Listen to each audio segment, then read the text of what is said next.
I've been in property for over 20 years and a lot has changed over that time. Today's video, I want to share with you something that keeps me up at night, which is watching hard-working, smart landlords lose thousands of pounds because they're making the same mistake year after year. The truth? Well, there were expensive mistakes a decade ago. But in 2025, these mistakes could be devastating, wiping out years of profits. And with the Renters' Rights Bill coming into effect this year and the council becoming more aggressive with enforcement, well, the room for margin is pretty much non-existent. So grab a pen and paper because the next few minutes can save you tens of thousands of pounds. Being a landlord in 2025 is nothing like it was in the early 2000s. Back then, you could probably buy a property, collect rent, fix a tap here or there. That's it. Today's red tape, well, it means things have become much more challenging. And one of the biggest mistakes I see landlords making is failing to license their property with selective licensing. Selective licensing means that you need to pay for a license to be able to rent out a property in a specific area. It's marketed as helping councils to improve housing, but let's be honest, the reality has become a major revenue stream for local authorities. And as of December 2024, councils no longer need approval from the Secretary of State to approve these schemes. Just a 10-week consultation and they're good to go. So let me share with you a story of a professional investor who purchased not one, but two property in Gateshead at an auction. This was back in 2020 in April. Now, it took him a few months to get the property ready. I believe there was some refurbishment involved. By summer, August of the same year, he managed to rent out both units. What he didn't know was that both properties fell under a selective licensing area. And by November that same year, he was hit with a £9,000 fine. Now, he tried to defend himself. The vendor didn't let me know, my solicitor didn't flag it up, and my legal team didn't even advise. Well, in the tribunal, they were crystal clear and said, ignorant isn't an excuse. The responsibility lies with the landlord and it's 100% the landlord's responsibility to check. Now, this £9,000 was actually quite light. He got away actually, he was quite lucky because under the current rules, you can be fined up to £30,000. And get this, when the Renters' Rights Bill comes into place, it could go up to £40,000. And then you have rent repayment orders, forcing you to refund up to 12 months rent to your tenant. And that could go up to 24 months at some point this year when the new regulations come into place. But don't forget the possibility of banning orders, making it illegal for you to operate as a landlord. So if you're buying or leasing a property, make sure you check out the local council's website to see if your property is under a selective licensing area. Even if you are an old school landlord, remember this can change overnight and you haven't even known about it. Remember, it's just a 10-week consultation and then suddenly your property is under this licensing area. Check it out. Let me give you a simple example of landlord crackdown in London fines of over £20,000 plus. Haringey Council is taking strong action against unlicensed landlords, handing over £20,000 in fines to those failing to comply with the property licensing rules. A South Tottenham landlord was fined £10,000 after unannounced inspection found 5 tenants living in separate households, a clear breach of mandatory licensing rules.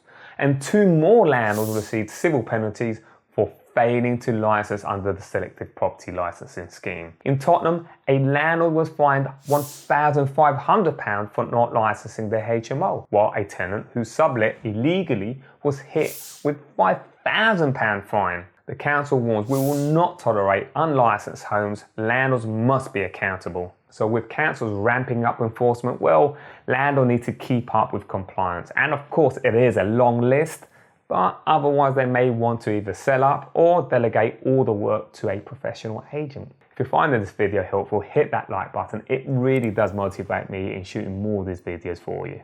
One of the UK's largest referencing company has warned that the restrictions placed on landlords by the looming Renters' Rights Bill could push rent arrears up and increase. This referencing company who referenced thousands of applicants, and what they're saying is that they're already seeing from their analytics that rent arrears are on the rise, 3.2% over the course of the year between 23 and 24, or call it 250,000 arrears by tenants. The move to periodic tenancies, the abolishment of Section 21, and preventing tenants from offering more cash up front to offset income concerns will all contribute to an increased level of vulnerability on the side of landlords. Yet I still see landlords making these critical errors. First up is doing the very basic ID and credit checks. Of course, your credit history is pretty much a good anticipator as to what you're going to do in the future. And then you have landlord referencing, and there is a little bit of a push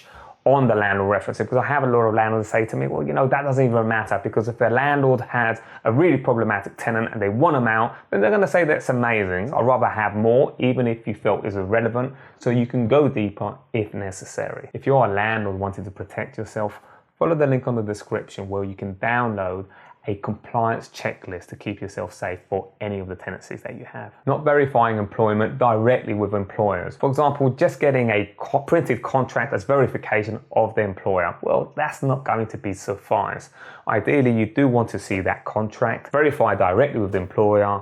If there are any red flags, you may also want to see payslips, cross-reference them with bank statements as well. Now, there are referencing companies that can go directly to the source, meaning the HMRC, which means there is no room for error. And a lot of agents, if you're working with agents, just reach out to one, and I'm sure they'll explain that to you. And the last there, and certainly not least, is ignoring credit history changes, especially important in today's economic climate. If you've been following me for some time, you know I'm a numbers person, and therefore, let's break down what a nightmare tenant could cost you. First up, you have months of unpaid rent, which here in London, it's all going to take you around 6 to 9 months to evict a tenant, cost you easily around 20 grand.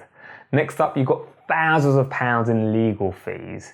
And then, if they're a real problematic tenant, damage to your property. You're still paying mortgage. If you buy to let mortgage, you're paying thousands of pounds in mortgage. And then, of course, is your time and stress. And there is, believe me, no amount of money that you can put on your piece. So, is taking the time or the investment working with an agent worth saving tens of thousands of pounds? I'll leave that for you to decide, or perhaps just put a comment below. There was some research released less than a year ago where it found that fraudulent applications had increased by 140% in 2023. This was when it was analysed across 600,000 applications. The biggest culprit, payslips, where tenants inflate their income or alter their employment details to past referencing. Other fraud tactics included fake passport, altered bank statements, and fake job referencing. So the outcome of this research is that in 2023, payslip fraud made up 58% of all cases detected. Now, of course, just one of these could cost a landlord tens of thousands of pounds. This one does amaze me every time. Over 50% of landlords that I speak to don't even have tenant insurance to cover them with any tenant-related issues. And they could get covered for less than 1% of their annual rent. That's crazy. And this kind of cover will cover you for rent arrears, for legal fees if you did come into trouble with that tenant, alternative accommodation and storage costs should the worst happen, damage to your property, even if there's nuisance and trespass, defense of criminal prosecutions, and contract disputes. Last year, I met Mary, an 80-year-old landlady who had been self-managing her property since 1970s. Now, she had seen it all. She had weathered market crashes, rent booms, and even a fair share of nightmare tenants. But she was completely unprepared for today's regulation and what's coming around the corner with the Renters' Rights Bill. Now, she was in a panic because she discovered that she hadn't registered any of her security deposit of her tenants that she had in her properties. This was a big mistake because, of course, this has been a regulation since 2007. For each unregistered deposit, Mary faces fines of up to 3 times the amount of that deposit.